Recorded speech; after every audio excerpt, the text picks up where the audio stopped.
Hello everyone and welcome. Today I'm going to be sharing a tour of our home coffee bar. You can see it sits in our dining room, which is right off of our kitchen. Instead of having a traditional dining table, we chose to have a comfortable seating area with our coffee bar. I'm going to go ahead and go to the top of our coffee bar and start with the centerpiece. And it will be the two-tier wooden shelf, which you see here, with the But First coffee sign and some neutral mugs. The two-tier shelf as well as the coffee sign was actually handmade and painted by me. This is one of my hobbies that I do enjoy doing.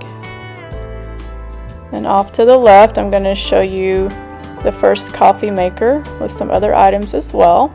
You can see I have some little golden spoons with the wood handle spoon in the coffee mug. Then a glass decorative jar with some brown sugar, a frother, and an espresso coffee machine. And this coffee machine gets used every day in our home. The only time it may not get used is when we are not here. And I do love that I can use decorative jars as not only functional pieces but also a little decor around your home. Then we're going to go off to the right and you're going to see another coffee maker. And yes, I know you're going to ask why two coffee makers. Around the time that we invested in the Nespresso coffee machine, my daughter was gifted a coffee machine as well. And we decided we'll just keep both of them out here, and that's the time we were actually getting a coffee bar for this space. So we chose to keep them both here, and they both get used often.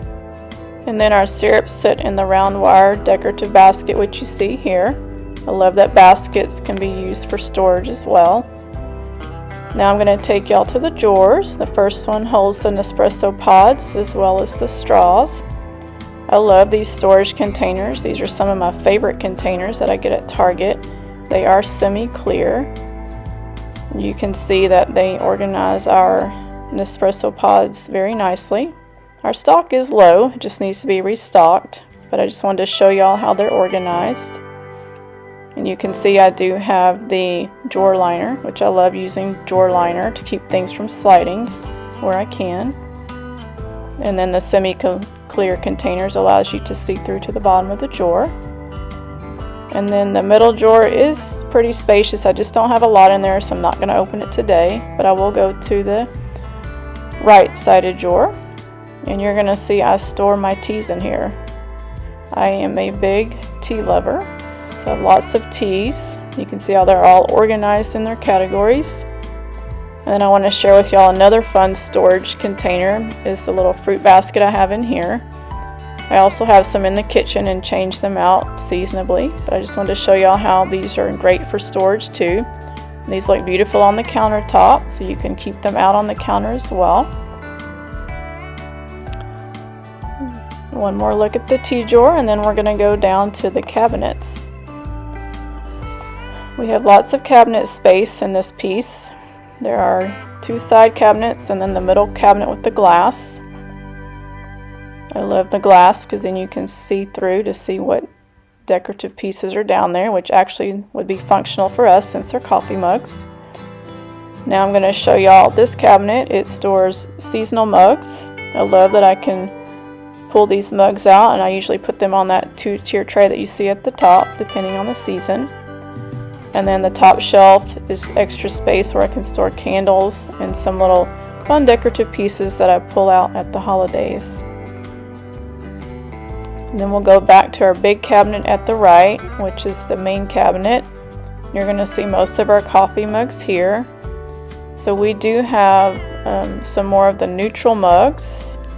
Those white coffee mugs at the top were gifted to us when we got married, so they've been around a long time. Then you're going to go to the right and see some glass little jars. And then, of course, the bottom has some fun mugs. And then on the bottom right, you will see some jars that we picked up. Not jars. You'll see some coffee mugs, which we picked up on vacation. One thing we do enjoy doing when we travel is picking up mugs and bringing them back home, just as a reminder. Gives us something fun to do on our trips as well. And now we're going to go over to our right cabinet and see what's inside of it. I decided that I would go ahead and put some water bottles down here. So I have extra water bottles. And then the top has some ice buckets. One is a Coca-Cola ice bucket and then a clear ice bucket. And these are great to pull out when we have large gatherings with family and friends. And y'all, this completes our coffee bar space. I hope you enjoyed me sharing our coffee bar tour. I hope I was able to give you lots of tips and ideas on how to create a special coffee bar place in your home. Remember, it doesn't have to be a piece of furniture. You can always have a space in your kitchen. That's where we had ours before. Just find a designated place where you can keep your coffee pot, your coffee mugs, and all the things you enjoy making, whether it be coffee, tea, lattes, or hot chocolate. We do make a lot of iced lattes around here too. That's one of our favorites. My main favorite one would be an iced chai latte. I do love matcha as well. And of course, warm tea too. I hope you enjoyed my coffee bar tour, and I will see y'all soon. Bye!